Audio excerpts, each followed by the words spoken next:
Tips mudah kumpul 5 dinar dalam masa 2 tahun. 5 dinar ni nilainya hari ini adalah RM11,000. Kalau simpan duit, lama-lama masih sikit sebab bocor. Bagi yang baru nak belajar simpan emas, saya sarankan anda target untuk miliki 1 dinar pertama. Aura emas di tangan membuatkan anda bersemangat menambah simpanan. Jadi macam mana caranya? Sangat senang. Pertama, daftar akaun emas. Yang kedua, cuba konsisten simpan 1 gram 1 bulan. So, bila dah cukup 5 bulan, anda akan ada 5 gram emas.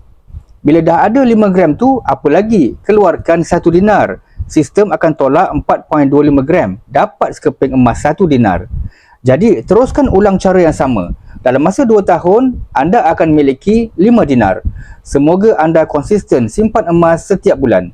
Nak saya bantu mulakan tabungan emas serendah RM100 melalui akaun emas Gap di Public Gold? Anda boleh rujuk link di bio atau rujuk pin video 5 langkah mudah daftar akaun secara percuma. Saya bimbing sebaiknya.